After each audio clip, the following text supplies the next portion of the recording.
এইভাবে যে মাখন বানানোর যে প্রসেসটা, এটা তো অনেক কষ্টের। মানে কতক্ষণ লাগে এইভাবে বানাতে গেলে?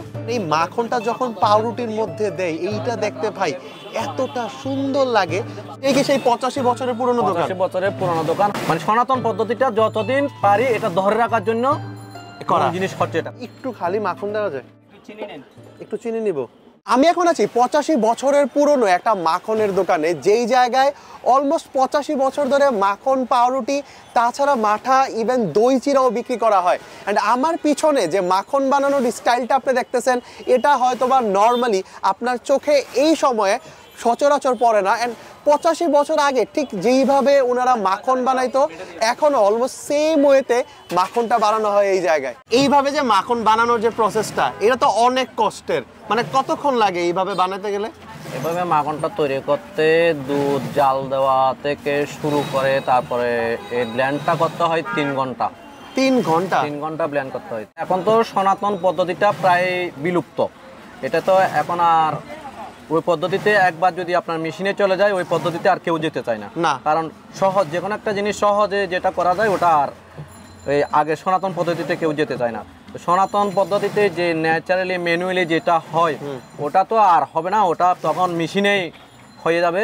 মানে সনাতন পদ্ধতিটা যতদিন পারি এটা ধরে রাখার জন্য করা জিনিস হচ্ছে এটা। আমার কথা হলো, ধরেন যে আপনি যখন মেশিনে চলে যাবেন, এটা টেস্টে কি পার্থক্য আসে? মেশিনের টেস্টটা একটু পার্থক্য হবে।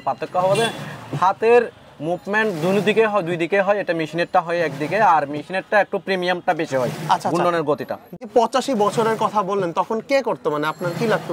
এটা দাদু থেকে বাবা থেকে আমিও এখানে মনে করেন আজকে 1995 থেকে প্রায় 29 বছর এখানে। মানে আমরা ঠিক এখন যেই দোকানটায় বসে আছি, এইটাই কি সেই 85 বছরের পুরনো দোকান? 85 বছরের পুরনো দোকান। হয়তো বা তখন এটা বেড়া ছিল, সে ছন মানে আমাদের এখানে চাটগাঁয়া ভাষায় এটাকে ছন বলে। হ্যাঁ, ছন, রুম পাতা, ওগুলো থেকে শুরু করে তারপর আস্তে আস্তে টিন শেড থেকে চেমি পাকা। এখানে টোটাল 3 রকমের আইটেম পাওয়া যায়: দই চিরা, মাঠা, আর আরেকটা হইতেছে মাখন আর পাউরুটি। বাট মাখন আর পাউরুটি যদি আপনার খেতে হয় তাহলে আসতে হবে 3টা থেকে 4টার মধ্যে। যদি আর আগে আসেন বা পরে আসেন, হয়তো বা ওইটা নাও পেতে পারেন। আমার হাতে হইতেছে ওনাদের স্পেশাল দই চিরা গুড়, এই সব কিছু মিক্স করে ওনারা এই জিনিসটা সেল করে, যেটার প্রাইস হইতেছে 35 টাকা করে। অ্যান্ড এইটা এই জায়গার মানুষ অনেক বেশি করে খায়। অ্যান্ড ধরেন যে আপনার একটু দুপুরে আসছেন, আপনি একটু পেট ভরা টাইপের কোনো কিছু খাবার খেতে চান, তাহলে এইরকম একটা যদি 35 টাকা দিয়ে নিয়ে নেন, এইটা একদমই পারফেক্ট আপনার জন্য। সো এইটা হইতেছে টক দই। সব কিছু মিক্স করে আমি একটু খেয়ে দিই এটা আসলে কেমন লাগে। বিসমিল্লাহ। অনেক বেশি মিষ্টি। আপনার যদি মনে হয় মিষ্টির পরিমাণটা কমায় নেবেন, চাইলে এটা কাস্টমাইজ করে নিতে পারবেন। বাট দইয়ের সাথে গুড়ের যে একটা মিশ্রণ, এই জিনিসটাকে অনেক বেশি ডিফারেন্ট করতেছে। বাইরে লোকেশনটা আমি আপনাদেরকে বলে দিই, এটা হচ্ছে এনায়েত বাজার মোড়ের একদম ঠিক সামনে আসলে ছোট্ট একটা দোকান পেয়ে যাবেন।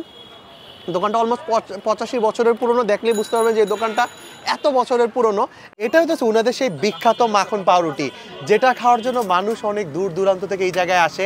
অ্যান্ড 50 লিটার দুধ থেকে নাকি মাত্র 2 কেজি মাখন বের হয়।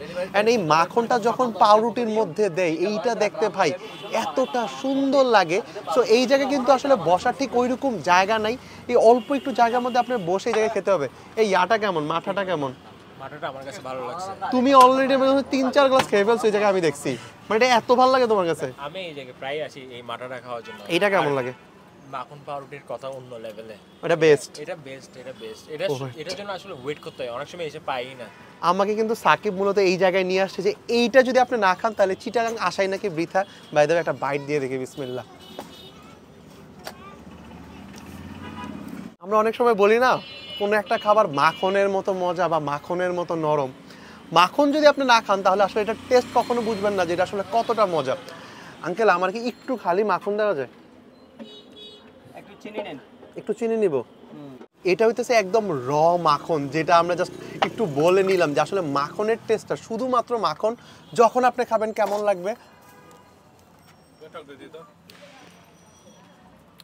কি স্পিচলেস, জাস্ট মুখে নিছি, পুরো মুখে মনে হইতেছে যে একদম ক্রিমি একটা টেক্সচার। ইভেন এই টাইপের ক্রিমি জিনিস আমি কখনো খাই নাই। আজকের ভিডিওটা এই পর্যন্তই। আপনি যদি এই জায়গায় আসেন, এরকম মাখন পাউরুটি মাস্ট ট্রাই করবেন। সো দেখা হবে নেক্সট ভিডিওতে নতুন কোনো প্লেসে। আল্লাহ হাফেজ। আজকে তোমার স্টাইলে বিদায় দিতেছি না। আল্লাহ হাফেজ।